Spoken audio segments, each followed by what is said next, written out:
guys! Welcome back to my channel. Naririto na naman ako para mag-share sa inyo ng aming ulam for today. Guys, pakukulan po muna natin itong chicken na to. At hayaan natin na magmantika siya bago tayo magigisa.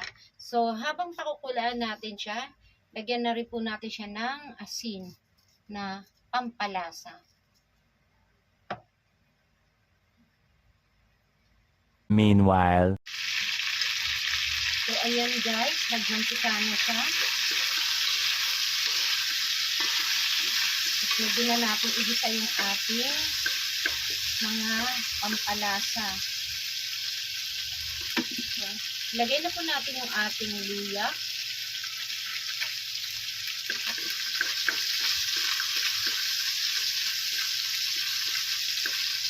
Yung ating bawang.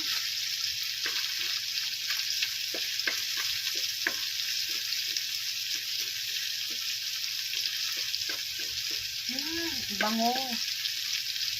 At yung ating sibuyas.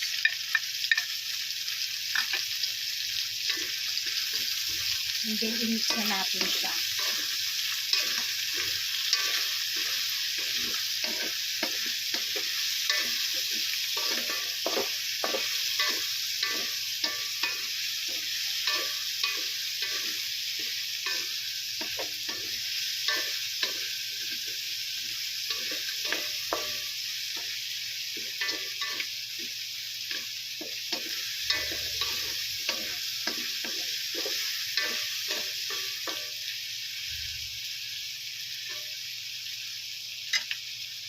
Ilagay na rin po natin yung ating papaya kung saan ito po kasi yung matigas at medyo matagal po siyang lutuin.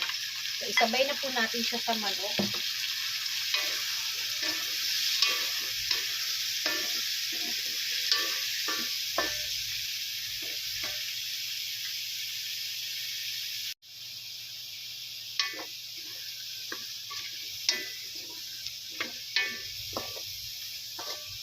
Lagyan na rin po natin yung ating siling pula para maluto po siya tipa at hindi po siya gaanong maanghang.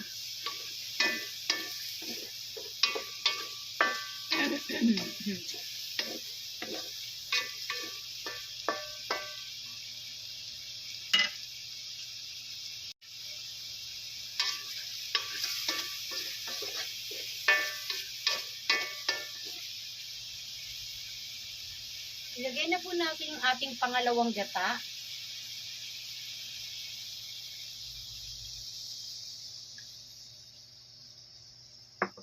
At atin muna siyang pakuluan. 2,000 years later. So, ayan guys, medyo ano na siya.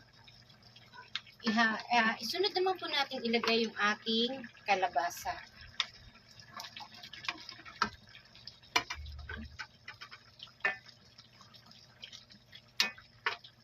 Lagyan na rin natin siya ng paminta. At patis.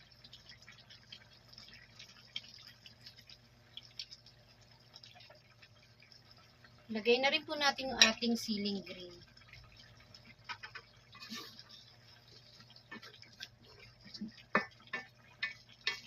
So, pakulan po muna natin siya ng konti. Ayan guys, ilagay na po natin yung ating kakang gata.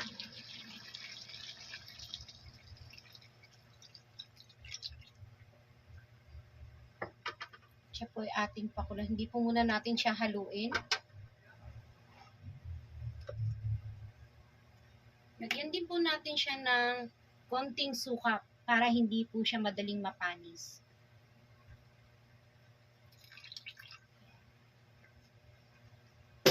And then, pakulan po muna natin. Isunod na po natin yung ating malunggay.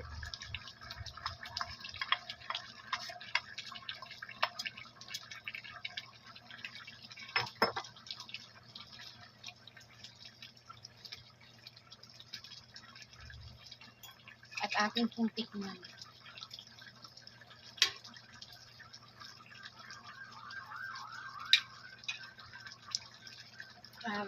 Lagyan Mag-addition na lang po tayo ng konting asin.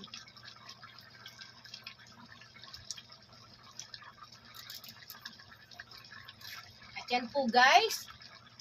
Thank you. God bless.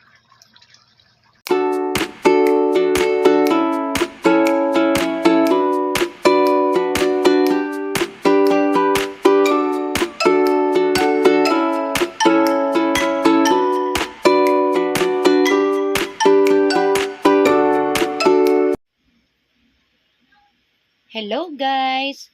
Ito na po pala yung aming ulam for today. Combination po ng papaya, kalabasa, chicken at malunggay ang aming ulam po for today.